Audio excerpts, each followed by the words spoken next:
All right, so Chief Sanders, we are ready to go.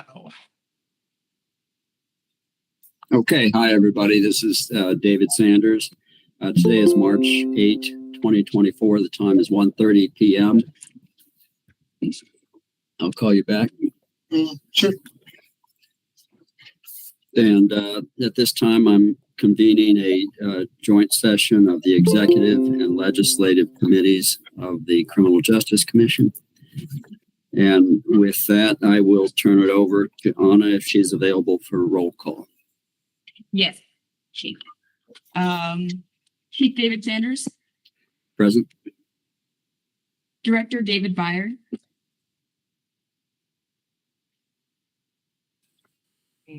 Here. there we go. Sheriff Chris Nanos, Buddy James for Chris Nanos. Gene Bishop, I am here. Thank you. Chief Kara Riley, Jeff Thomas for Kara Riley. Steve Stahl, Brother, my phone. Rachel Mitchell, Rebecca Baker for Rachel Mitchell. and Colonel Jeff Glover.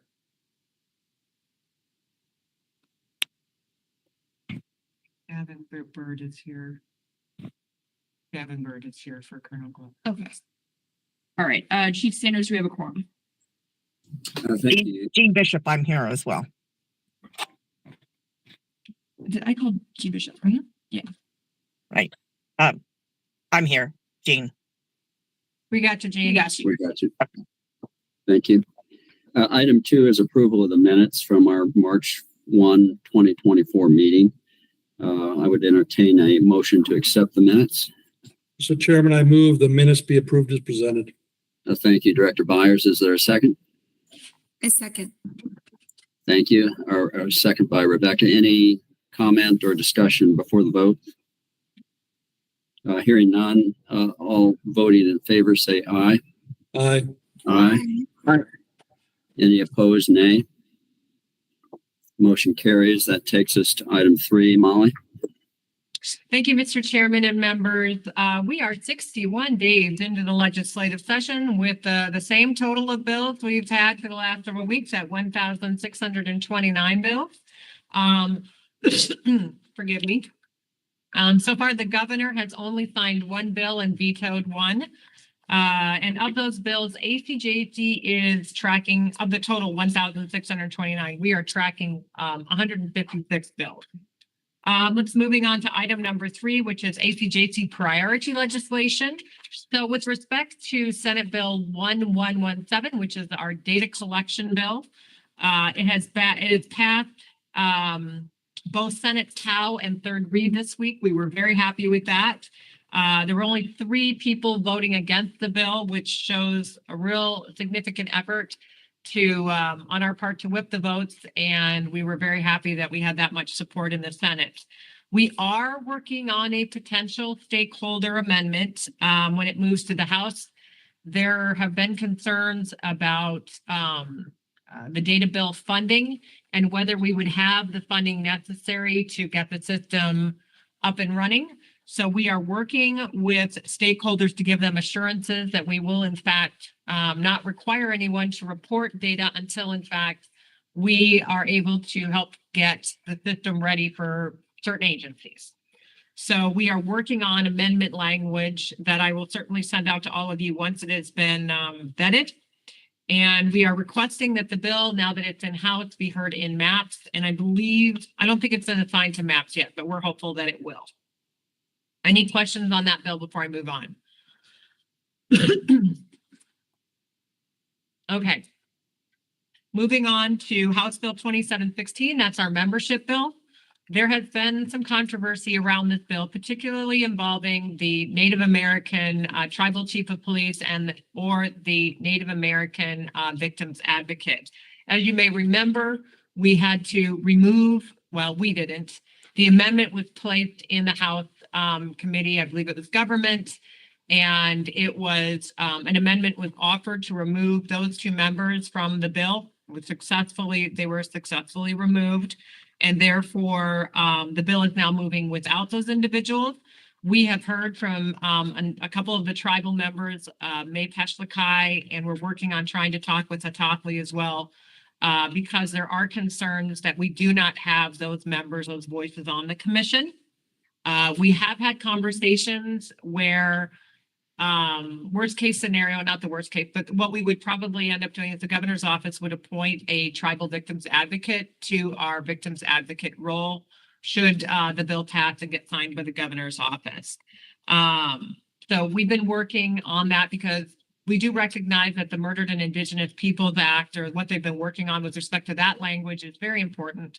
And they feel that those voices are missing from the commission. And so right now we have just agreed that it's best to have the bill run clean right now with just the public defender and the victims advocate in order to avoid any more amendments being placed on the bill. So that's the status of that. And it had first read and was assigned to MAPS in the Senate. Are there any questions before I move on? None? Okay. A bill that was asked, the commission asked to have a sign-in support was House Bill 2243. That is the fingerprint criminal history bill, which is very critical that continues on. It passed out of the House and is in the Senate and is on second read in the Senate. So it is in fact moving, and I don't believe Ryan is on the call, but we're very happy. I know Davin's shaking its head. So we're very happy that's moving and making progress. Are there any questions or any discussion on that bill? Hearing none. I brought up House Bill 2782 last week. That is the drug-free zone bill. That's what I'm calling it. It's where $500,000 is being proposed to be given to ACJC from the Housing Trust Fund. I don't know if it's to create a report, or I think it's to build a database for tracking of, I know, Rebecca, maybe you can help me, or Liana, homelessness. I think they're trying to understand, and that's 2782. I believe it has to do with homelessness and whether homeless individuals are engaging in drug use, have been arrested. I'm still trying to get some additional information on that bill. All I know is that $500,000 would be appropriated to ACJC to create a tracking database for that.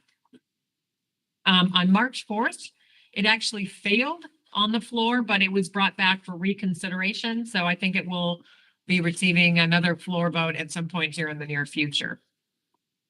Any discussion or thoughts on that bill before I move on?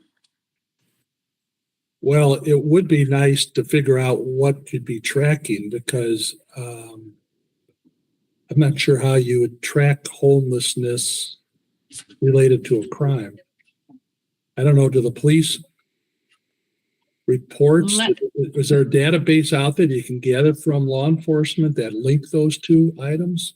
Homelessness? Well, Mr. Chairman, Director, this bill, I think, quite honestly, if I may be so direct, I think they were looking to get votes on the bill. And I think when they added ACJC, I think they felt they might help to get, we weren't really tracking if the bill, because it was initially Homeless Shelter Fund Performance Audit was what it was initially titled. And this was where there was an amendment added just recently to add ACJC to the bill and giving us $500,000 to create a tracking database. It says let's see. Intentionally be present in a drug-free homeless service zone to sell or transfer dangerous drugs or narcotic drugs is really one of the talking points within the bill. So I can do some additional homework on it. But some of it is has been a little bit confusing. We've been trying to get a hold of Representative Gress to get some more clarifying information on it. But it says direct, oh, go ahead. I'm sorry, sir. I think you've got some hands up. Maybe some other folks know more about it. I just want to make sure if it would pass and you get the money, it's possible to do what we'd be assigned to do. Oh, does anybody? Oh, I thought Leanna Sorry. and Rebecca had their hands up, maybe not. Yeah, Dave, and Molly, the bill amendment that was added recently would direct criminal justice agencies in the state to collect and provide information indicating crimes committed by individuals who are identified as homeless and crimes committed against individuals who are identified as homeless. And it would direct ACJC to submit an annual report on those figures to the governor, the Senate, and the House of Representatives, so that they can track justice involved folks that are in the unhoused community. But you're right, Molly. I don't know that criminal justice agencies collect that data currently. Mr. We Chair and members, this is Steve Snell. If we do collect it, it's only on the word of the offender and or the victim. So they would report to us in the booking form as to their address. Some refuse to identify themselves as homeless because they may be sex offenders and they have to actually have an address. So they won't report themselves as homeless. And then additionally, you might have a problem with victims advocates requiring a victim to identify their address. Mr. Chairman and members, yeah, just reiterating what Liana said, it's directing criminal justice agencies to collect and provide information indicating crimes committed by individuals who are identified as homeless and crimes committed against individuals who are identified as homeless. And that's a good point. They're not giving an address. How does law enforcement, how do we track that? Well, it might be something to work with a few law enforcement agencies to get the nuances here, because it might be desirable on the part of policymakers, but it may not be possible. So anyway, that's enough probably discussion, but just wanted to make sure it can be done if you get the requirement and the money. Mr. Chairman, Director, that's part of the reason I've been trying to reach Representative Gretz, is just to get some clarification. I have been told that the primary reason this amendment was added was to really work on getting some votes from some of the members on the floor. So again, trying to get some clarification on it, but I do appreciate the question. So with that, Mr. Chairman, that completes item number, is that number 2? Or is that number 3? So we would That move was on to number item 3. number 4. Yes, we're ready for 4. Okay, so review of introduced and criminal justice legislation. Again, I would do just a kind of a quick overview of some of the bills that have percolated to the top. We will continue to watch for strike language and anything that might be amendments that are placed on our bills, or anything that we've been tracking at the last minute. Again, one of the bills that has us quite concerned is House Bill 2743. We did have discussion about this last week. That's the one that takes $400,000 from ACJC's Victims Compensation and Assistance Fund and redirects it to an address confidentiality program fund. Again, this isn't just about victims. This is about elected officials who do not want their address to become public. Just to give you all an update, Director Lefevre did send, I thought, a very well-written email over to the Secretary of State's office, since that's where this originated from, asking for us to have a meeting to maybe have some discussions about this. We have not heard back from them. Ana has been reaching out to Consuelo Hernandez, who's the bill sponsor. Maybe she's not fully aware of what the negative externalities would result from this. So we're trying to get some meetings going with them. And hopefully we can maybe have them understand that this has some fairly significant ramifications to a program that is already losing dollars, and we don't want to have that done. We know some victims groups are stepping up and also having some conversations with the governor's office with this as well. So I don't know if anybody has any questions or additional comments you'd like to make on that one. Do you happen to know what the overall budget for that program is each year? Mr. Chairman, I don't, but I know Andy has that, and I can get that for this group. I was just curious. Okay. All right. One of the things we talked about last week is Senate Bill 1003. That's the photo enforcement bill. I think for law enforcement, there's just some concern about, the prohibition of photo enforcement. I know the League of Cities and Towns is always cautious about any bill that would take and remove any authority of local municipalities to make decisions in their own jurisdictions or in their own municipalities. Again, the bill is moving, and I think there's just hope that the governor will veto it if it gets to her desk. And House Bill 2593, this is Representative Carbone's bill regarding public records requests. It is moving, and it is one that I think we need to continue to remind you of the potential issues with this. Reporting public records in a timely manner. I don't particularly have any issues with our agency, but I know this doesn't just impact ACJC, this impacts all agencies across the state. And if I remember correctly, Rebecca, Liana, this involves cities, towns, pretty much anybody that does public records requests for the public. And so I know that it's moving, and it passed out of the House and is now in the Senate for its first read. So I don't know if it's giving, I know it's giving a lot of people heartburn.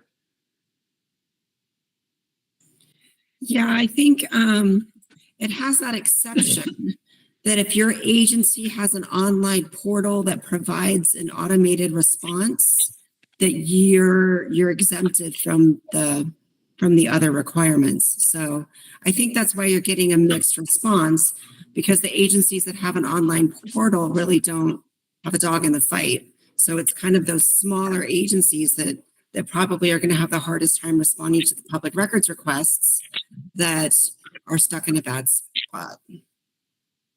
Yeah, Mr. Chairman and Rebecca, I think the challenge is that, smaller agencies, I'm probably not always going to be in this role, but what if the next person who comes in line is unable to keep up with that? I think he didn't remove the fine, correct? The fine is still in there if you don't comply within a certain amount of time, or you don't go to the courts and ask for extensions, if I remember correctly.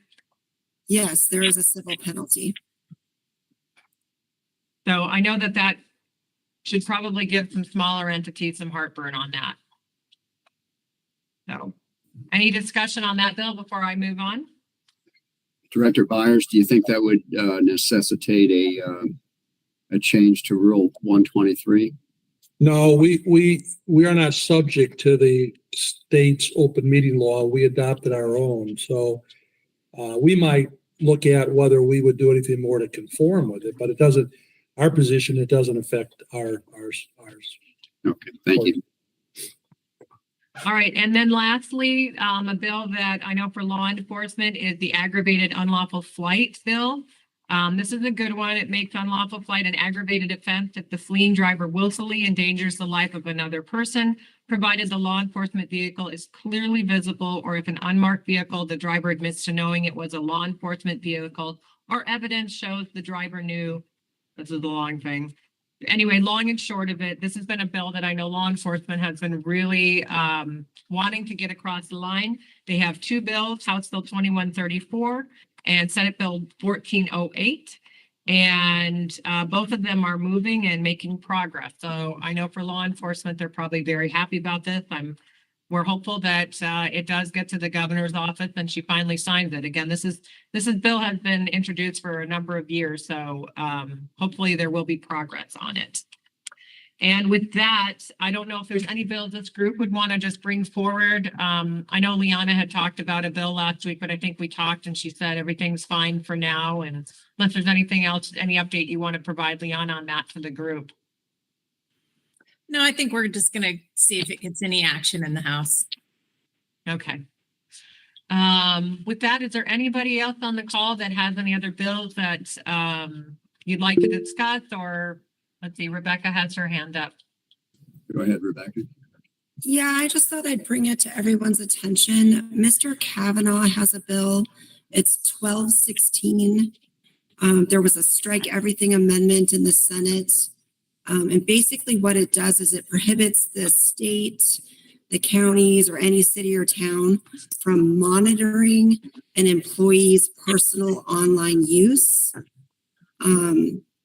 unless they're suspected of committing a crime. So that's very problematic for us as a prosecution agency. We have in our ethical policies and our policies about ethics and code of conduct, we have very strict limitations on what employees can post online, mostly as it relates to the work that we do. And it's very unclear in the bill, you know, does it apply just to employees and their personal devices in their personal time? You know, what if I'm, you know, on my work computer like I am right now, but I'm on the internet? Can my agency monitor what I'm doing? It's very vague. So I've engaged with him, and I know that some law enforcement agencies have engaged with him in hopes that he'll, I mean, really, it's not a great bill, but at least amend it to resolve those concerns. But he really thinks that, he strongly believes that employers, government employers, should not be looking to see what employees are posting on the internet in their personal time. So I'll let you know if we're able to make some progress, but I think that's something that would affect everybody on the line. Agreed. Gavin? Thank you for bringing that up, Rebecca. Devin, go ahead. Thank you, Mr. Chair. Molly, do you have an update on Senate Bill 1208? I think it's the Safe Telecommunications Act of 2024. It's one of the, I think Senate Bill 1500, I think, is dead. I'm not sure about 1208. Just one I think we should probably be tracking about because of its impact. Okay, hold on really quick.